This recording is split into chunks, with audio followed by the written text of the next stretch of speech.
Bismillahirrahmanirrahim. Assalamualaikum warahmatullahi wabarakatuh. Bagaimana kabarnya ayah dan bunda? Mudah-mudahan kita selalu bahagia dan senantiasa bersyukur. Alhamdulillah, hari ini kita akan membahas materi tentang berbicara dan mendengar penuh kesadaran dan kasih sayang. Nah, materi ini yang kita harapkan agar orang tua mampu menerapkan dan mempraktekkan berbicara dan mendengar penuh kesadaran kasih sayang dengan buah hati kita. Saya yakin ayah dan bunda pasti sangat sering berbicara dengan anak-anak kita dan juga suka mendengar celotehan anak kita atau cerita-cerita anak-anak kita. Nah, di sini apakah kita selama kita berbicara dan mendengarkan cerita anak kita, apakah kita penuh kesadaran atau kita lagi tidak sadar gitu. Nah, kita akan bahas apa yang dimaksud dengan bicara dengan penuh kesadaran. Bicara dengan penuh kesadaran itu bagaimana kita menjadi orang tua yang penuh perhatian pada saat kita berbicara dengan anak-anak kita. Bicara penuh perhatian adalah bagaimana kita menjadi orang tua yang hadir utuh pada saat kita berbicara dengan anak-anak kita. Hadir utuh itu adalah hadir secara fisik, hadir juga perasaannya, hadir juga pikirannya. Pada saat kita bicara dengan anak kita, tidak dengan sambil lalu, atau kita sibuk dengan pekerjaan-pekerjaan kita, atau kita asik dengan gadgetnya kita, atau kita bicara sambil dengan menonton. Nah, hal-hal yang seperti ini yang perlu kita perhatikan pada saat kita sadar kalau kita sedang bicara dengan makhluk kecil yang lucu, yang penuh dengan kemeriahannya, maka kita perlu memperhatikan dan perhatian penuh saat berbicara dengan anak kita. Dan yang kedua, bicara dengan penuh kesadaran adalah memperhatikan konten dan cara berbicara kita. Kita perhatikan konten pembicaraan kita. Apa yang ingin kita sampaikan kepada anak kita? Apa tujuan dari pembicaraan kita? Apakah pembicaraan kita ini akan dimengerti dan dapat diterima oleh anak-anak kita? Kadang kita sebagai orang tua ingin menyampaikan sesuatu itu banyak sekali hal-hal yang pada prinsipnya tidak pada pokok pembicaraannya. Contoh misalnya pada saat kita melihat anak kita misal baru pulang sekolah. Pada saat dia baru pulang sekolah lalu dia buka sepatu dan sepatunya disimpan di mana saja gitu, tidak disimpan pada tempatnya. Ada yang ingin kita sampaikan, ada yang kita bisa bicarakan kepada anak kita agar anak kita itu menyimpan sepatu pada tempatnya. Maka pada saat kita memikirkan konten pembicaraan kita itu adalah agar anak kita rapi menyimpan sepatu, maka pembicaraan kita cukup pada saat itu adalah anak kita menyimpan sepatunya pada tempatnya. Tidak kemana-mana. Misalnya contoh, Dek, itu sepatunya baiknya simpannya di mana? Maka anak akan memahami apa informasi yang kita sampaikan. Beda kalau seandainya kita tidak fokus pada konten pembicaraan kita. Pada saat kita bicara pada anak kita, tuh kan mama sudah bilang, kemarin sepatu, kemarin baju, kemarin buku, di mana aja simpannya, selalu aja seperti itu. Mau jadi apa sih adik itu nantinya kalau seandainya tidak rapi seperti ini terus ya gitu. Nah, anak bingung, mamanya itu membicarakan apa sih? Mamanya itu ngomongin apa sih kayak gitu. Nah, di sini perlu kita menyampaikan dengan jelas apa maksud tujuan kita, lalu kita tidak menyambungkannya dengan sesuatu yang sudah terjadi, yang sebelum-sebelumnya, atau sesuatu yang belum mereka alami, kayak gitu ya. Lalu cara berbicara kita juga harus penuh dengan kesadaran.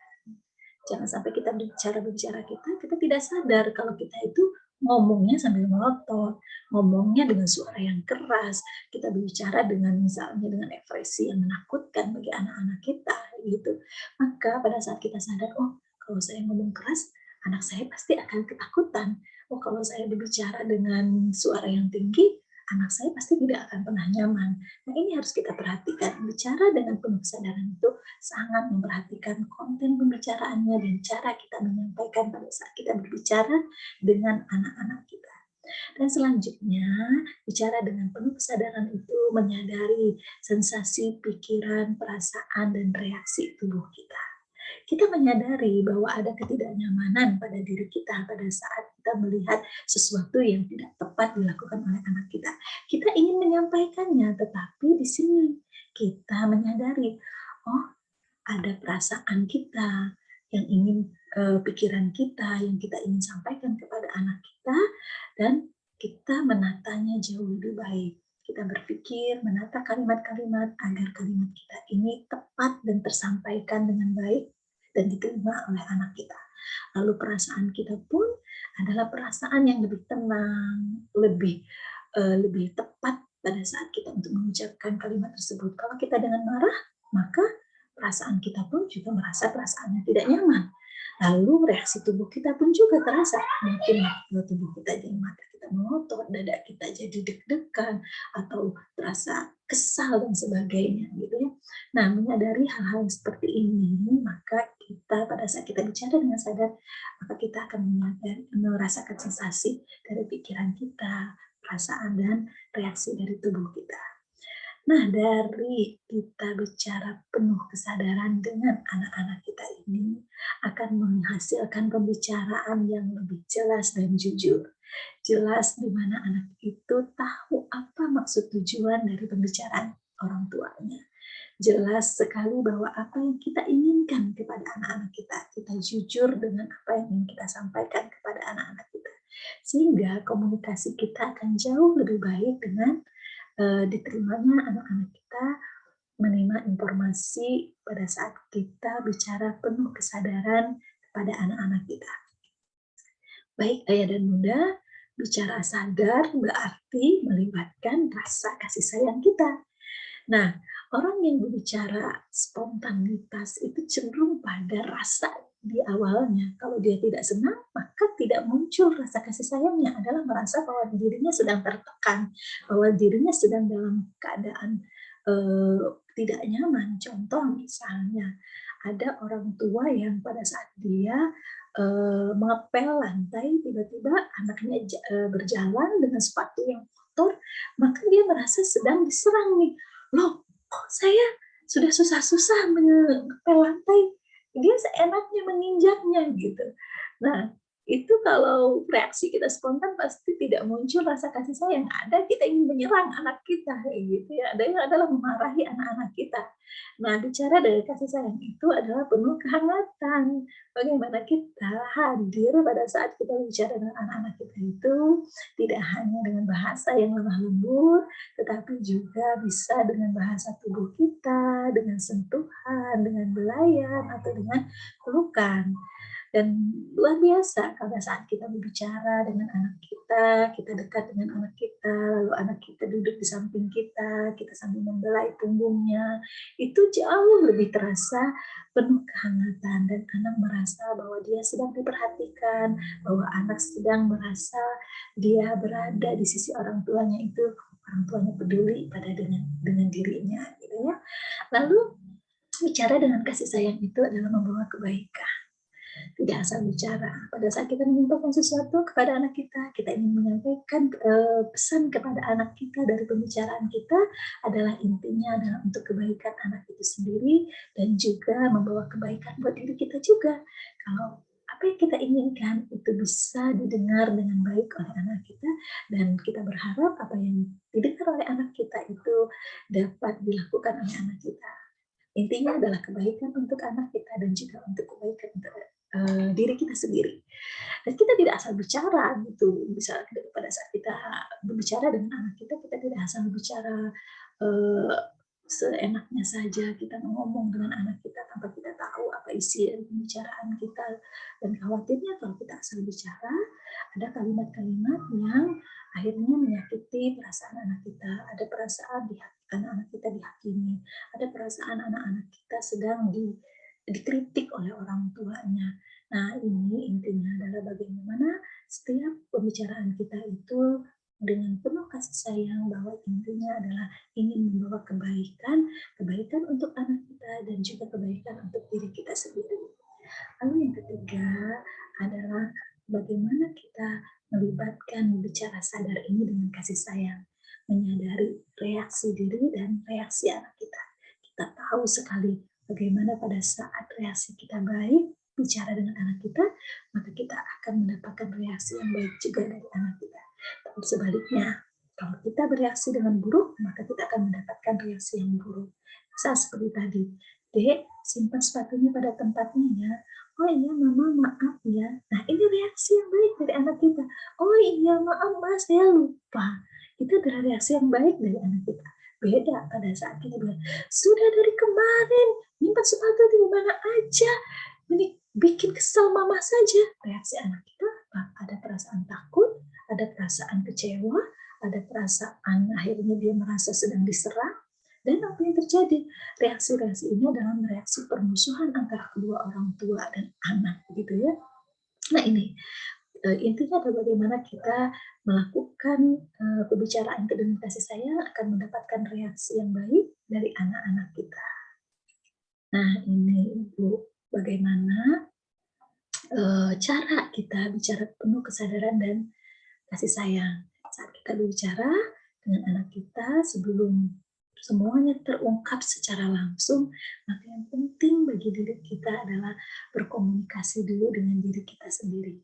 Kenapa kita perlu berkomunikasi dengan diri kita sendiri? Karena respon otomatis itu akan mempengaruhi apa yang akan kita sampaikan. Pada saat ada sesuatu yang tidak nyaman yang kita lihat, lalu kita ingin menyampaikannya, kalau kita tidak memikirkannya, maka kalimat yang muncul itu adalah kalimat-kalimat yang tidak baik. Sebaliknya, pada saat kita berkomunikasi dengan diri kita sendiri, kita lalu berkata, apa yang ingin saya katakan kepada anak ini? Bagaimana kita menyusun kalimat demi kalimat agar apa yang ingin kita sampaikan itu dapat diterima oleh anak kita dan dimengerti oleh anak kita. Nah ini sehingga sudah sangat jelas apa yang tersampaikan, apa yang diterima oleh anak kita. Lalu, bagaimana percakapan ini mempengaruhi anak kita? Saat kita berbicara, harus punya pengaruh. Bagaimana kita perhatikan saat anak kita menerima informasi atau pembicaraan dari kita, dari kata-kata kita, apa yang tampak pada ekspresi dari anak kita. Baik itu ekspresi wajahnya, bahasa tubuhnya, bahasa verbalnya. Pada saat kita menyampaikan dengan baik, maka kita akan lihat ternyata anak kita tenang dan juga mudah untuk melakukan segala sesuatu. Bahasa tubuhnya juga dia ringan untuk melakukannya. Lalu mungkin dari tadi, terima kasih Ibu sudah mengingatkan, atau maaf Ibu, dan bahasa ini adalah reaksi kalau kita menyampaikan dengan baik tadi. Gitu. Sebaliknya kalau kita kasar atau kalau kita dengan marah-marah, anak kita akan berekspresi yang sama, ekspresinya cemberut, bahasa tubuhnya mungkin tidak nyaman terlihat, mungkin mulutnya ngomel atau berkata-kata sesuatu yang tidak jelas, atau mungkin juga dia melawan apa pembicaraan kita. Nah, Ibu dan Bapak, yang perlu kita perhatikan pada saat kita melihat reaksi anak kita, pada saat kita ingin berbicara dengan anak kita, ini intinya, memperhatikan reaksi anak tidak berarti kita harus menghalangi apa yang kita katakan atau mengubahnya untuk menyenangkan anak sebagai pendengar, tetapi kita hanya menyadari efek dari perkataan kita. Jadi jangan sampai kita terpengaruh pada saat anak kita sudah melakukan sesuatu yang tidak baik, lalu dia bereaksi dengan sesuatu, dengan reaksinya, lalu kita, ini parunya, ya udahlah nggak jadi, kayak gitu ya. Atau pada saat misalnya kayak gini, anak kita ingin meminta jajan, gitu. Pada saat minta jajan, lalu kita menyampaikan, Dek, kita ingin sekali menyampaikan jajanan itu tidak baik untuk anak kita. Tapi kita sudah mengapresiasi, aduh mama aku mau itu, aku mau ini, kayak gitu. Akhirnya tidak tersampainya, udahlah, katalah beli sekali ini aja ya, nah gitu. Karena kita ingin mengubah, lalu berubah ke apa yang ingin kita sampaikan tadi, hanya sekedar untuk menyenangkan hati anak kita. Nah ini ya yang harus kita perhatikan. Jangan sampai kita ingin menyampaikan kebaikan untuk anak kita terhalangi oleh ekspresi dan sikap anak kita, sehingga kita menjadi orang tua yang elehan lah istilahnya gitu ya. Nah, baik ayah dan bunda, kita tadi sudah membahas bagaimana kita menjadi orang tua yang memiliki keterampilan dalam berbicara penuh dengan kesadaran dan kasih sayang. Sekarang kita bahas bagaimana kita menjadi orang tua yang mendengar dengan penuh kesadaran dan kasih sayang. Nah, mendengar ini adalah hampir tidak berbeda dengan cara kita berbicara dengan anak kita. Mendengar dengan penuh perhatian. Perhatikan apa yang akan dikomunikasikan oleh anak kita. Lihat caranya berkomunikasi dengan kita. Perhatikan setiap kata-kata yang disampaikan oleh anak-anak kita. Bahasa verbalnya, bahasa tubuhnya, ekspresi wajahnya. Perhatikan sehingga anak merasa diterima, anak merasa tidak diabaikan. Jangan sampai pada saat ibu di mana ini, kita abaikan aja, cari sendiri saja. Nah, itu berarti ibu nggak tahu atau dia seperti apa. Itu pasti tidak nyaman, sama seperti pada saat kita bertanya kepada orang misalnya, "Lihat nggak ini?" "Nggak tahu," kayak gitu. Nah, itu kan itu merasa kita tidak diperhatikan. Nah, sepertinya sama anak-anak kita pun juga seperti itu. Maka kita harus mendengarkan dengan penuh perhatian, tatap wajahnya, lalu bisa sesekali kita mengatakan, "Oh gitu ya? Bagus," dan sebagainya. Itu bentuk cara kita mendengar dengan penuh perhatian. Lalu kedua, mendengar dengan penuh kesadaran dan kasih sayang itu mendengar secara terbuka. Bagaimana kita mendengar secara terbuka itu, kita memberikan ruang yang luas bagi anak-anak kita untuk menyampaikan sesuatu. Pada saat anak menyampaikan informasinya kepada kita, maka kita tidak boleh menghakimi apa yang dia sampaikan, dan juga kita tidak mengeritik apa yang dia sampaikan, atau lagi berlebih kalau kita sampai melabelin anak kita. Lalu jangan juga kita merasa sok tahu apa sih yang mau dibicarakannya, udahlah nggak penting-penting amat gitu, kita langsung menebak pembicaraannya. Ya pastilah, misalnya, "Mama, boleh nggak saya?" Tuh pasti kamu mau minta jajan. Padahal belum tentu anak kita mau menyampaikan itu. Dengarkan dulu, berikanlah ruang terbuka untuk dia menyampaikan pembicaraannya. Atau kita menghakimi misalnya, dia bercerita, "Mama tadi pagi saya, apa namanya, tidak sengaja merobek buku." "Tuh kamu mah, memang kamu segitu wae," gitu ya, suka merusak gitu. Dari situ kan sudah muncul anak menjadi labelnya suka merusak gitu. Lalu kita mengkritik, "Kamu ngomongnya apa sih? Nggak jelas amat." Yang jelas aku kalau ngomongnya. Nah, ini juga kita jangan mengkritik pada saat kita mendengar anak kita sedang menyampaikan pembicaraannya. Ya, baik. Apalagi cara kita, bagaimana kita bisa menjadi orang tua mendengar dengan penuh kesadaran dan kasih sayang, yaitu memberikan rasa empati dan reaksi kita. Kita harus empati saat anak berbicara, kita berempati dengan ceritanya dan bagaimana kita bereaksi terhadap komunikasi anak kita. Misalnya dia berkata, "Mama, aku tadi jatuh, kaki aku terluka." Lalu kita berempati, "Yang mana yang terlukanya? Bagian mana coba Mama bisa lihat tidak?" Gitu. Dan itu merupakan rasa empati kita kepada anak kita. Lalu pada saat kita bagaimana kita bereaksi terhadap komunikasi anak kita. Misalnya pada saat dia melihat sesuatu yang menakutkan, aduh pasti dia sangat takut sekali dong, kayak gitu. Lalu kita memberikan rasa nyaman pada anak kita, sehingga kita memahami sekali apa yang dirasakannya pada saat dia menyampaikan informasi kepada diri kita gitu. Maka rasa empati ini membuat anak merasa nyaman, merasa bahwa dia bisa berbagi apa yang dia rasakan. Yang keempat adalah memperhatikan perasaan dan pikiran atau sensasi tubuh. Nah, ini perasaan dan pikiran dan sensasi tubuh kita. Pada prinsipnya kadang kita orang tua pada saat mendengar cerita anak-anak kita nih, kadang apa sih yang diomongin anak kita itu, karena nggak penting-penting amat, kadang satu hal yang membosankan. Nah, di sini kadang kita harus menjadi orang tua yang eee, sengaja tidak menyampaikan atau menunjukkan reaksi pikiran dan perasaan kita. Nah, cerita gitu wae gitu, tapi tidak dipaksakan.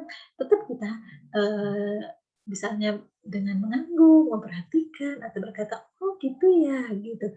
Jangan sampai kita bilang, udahlah jangan ngomong kayak gitu lah, mending bosen sekali ngomong kayak gitu, itu nggak penting amat." Betul, tidak penting bagi kita sebagai orang tua, orang dewasa, tapi bisa jadi sesuatu yang penting bagi anak-anak kita. Maka tidak perlu kita sampaikan apa yang ada di pikiran kita, apa yang di perasaan kita, atau reaksi kita misalnya, jangan pura-pura, tidak mendengarkan atau pura-pura, cuek gitu, tapi kita tetap menjadi orang tua yang sadar dan penuh kasih sayang, terus memperhatikan apa yang disampaikan oleh anak-anak kita. Yang kelima adalah memberi keluasan kepada anak kita untuk mengekspresikan dirinya. Bagaimana dia mengekspresikan perasaannya pada saat dia bercerita dengan rasa gembira dan riang, maka kita memberikan keluasan untuk dia menyampaikannya dengan cara bagaimana kita juga ikut larut dalam pembicaraan dia. Kalau dia gembira dan kita menunjukkan ekspresi kegembiraan kita juga, sehingga pada saat itu dia merasa bahwa kegembiraan itu bukan miliknya sendiri, tetapi miliki semua orang, termasuk orang tuanya. Lalu di sini juga kita memberikan ekspresi yang menyeimbangi lah istilahnya pada saat dia sedang mengekspresikan lolos, misalnya hatinya menjadi sedang sedih, merasa dia diabaikan oleh teman-temannya, lalu kita berkata membiarkan dia menampakkan perasaan. Pasti adik sedih sekali dong kalau adik nggak punya teman. Nanti besok coba adik tanya, kenapa teman-temannya nggak mau main sama adik tadi di sekolah gitu. Dan ini menunjukkan bahwa anak-anak kita bisa menyampaikan sesuatu, lalu kita menjadi pendengar yang baik, lalu memberikan keluasaan anak kita untuk menyampaikannya dengan segala ekspresi yang dimiliki oleh anak-anak kita. Itu Ayah dan Bunda, apa yang ingin kita kaji dalam materi ini, yaitu bagaimana kita menjadi orang tua yang senantiasa dapat berbicara, mendengar dengan penuh kesadaran dan kasih sayang. Mudah-mudahan materi ini akan membuka memori-memori kita tentang masa lalu kita, bagaimana kita bicara dengan anak kita selama ini, dan kedepannya bagaimana akhirnya kita sudah tahu materi ini, agar kita bisa menata kembali cara berbicara kita dan bagaimana cara kita mendengar pada saat kita bersama anak-anak kita. Ya, Ayah dan Bunda, sebelum kita akhiri materi kita ini, saya ingin sekali Ayah dan Bunda dapat mempraktekkan apa yang kita bahas hari ini. Kita praktek bagaimana kita berbicara dengan penuh kesadaran dan kasih sayang, lalu bagaimana kita mendengar dengan penuh kesadaran dan kasih sayang. Praktekkan, pulang dari acara ini, ketemu dengan anaknya, lalu ajak bicara anak-anak kita dengan penuh kesadaran dan kasih sayang. Lalu pada saat anak kita bercerita, kita pun mendengar penuh kesadaran dan kasih sayang. Nah, setelah kita praktek ini, saya berharap Ayah dan Bunda mencatat masing-masing pengalaman praktek di tabel di bawah ini. Nah, di tabel ini ada beberapa kolom, yaitu yang pertama adalah praktek berbicara dengan penuh kesadaran dan kasih sayang. Nah, digambarkan situasi pengasuhannya bagaimana, situasinya seperti apa pada saat kita berbicara dengan anak-anak kita. Apa yang situasinya misalnya kita ada di rumah, atau kita ada di taman, atau situasinya seperti apa pada saat kita bicara dengan anak kita. Lalu, ya, yang disampaikan Ayah Bunda apa? Apa yang kita sampaikan kepada anak-anak kita? Konten apa yang ingin kita sampaikan kepada anak-anak kita? Dan di sini kita akan bisa melihat respon apa yang terjadi pada saat kita melakukannya dengan penuh kesadaran dan kasih sayang. Terlihat respon anak kita, kita catat di sini, dan hasil yang dirasakan. Nah, hasil yang dirasakan itu adalah apa yang kita rasakan pada saat kita setelah berbicara dengan kesadaran dan kasih sayang kepada anak kita. Oh, gini ya rasanya, ternyata kalau saya bicaranya dengan sadar dan kasih sayang, ternyata lebih enak, lebih nyaman, atau Bunda nggak merasakan apa-apa, tulis saja kalau tidak merasakan apa-apa gitu. Biasa aja kan gitu. Tulis saja, karena mungkin materi ini perlu diulang terus sehingga kita terbiasa untuk berbicara penuh kesadaran dan kasih sayang. Sama dengan tugas yang kedua, praktek kita yang kedua, yaitu mendengarkan dengan penuh perhatian dan kasih sayang. Gambarkan situasinya, bagaimana keadaannya pada saat kita mendengar anak kita sedang menyampaikan pembicaraannya. Kita dengar dengan sebaik-baiknya. Kita memfokuskan dengan sadar dan kasih sayang pada saat kita mendengar anak kita sedang bercerita atau sedang menyampaikan pesannya. Lalu apa isi yang disampaikan, apa pesan yang disampaikan oleh anak kita, apa isi kata-kata pembicaraan yang disampaikan oleh anak-anak kita, kita tulis di sini.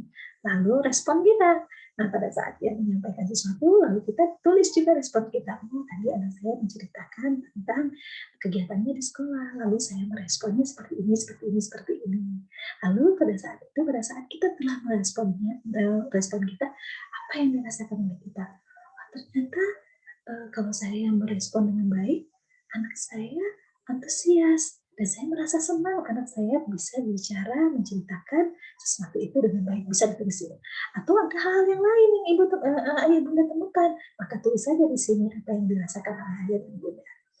Nah, itu saja yang mungkin bisa saya sampaikan. Mudah-mudahan materi ini bermanfaat buat kita dan kita akan menjadi orang tua yang jauh lebih bijak untuk berkomunikasi dengan anak-anak kita, baik berbicara maupun mendengarkan. Mudah-mudahan kita akan menjadi orang tua yang penuh kesadaran dan kasih sayang pada saat kita berbicara dan mendengarkan anak-anak kita. Oke, itu yang bisa saya sampaikan. Terima kasih atas perhatiannya. Mohon maaf kalau ada kesalahan.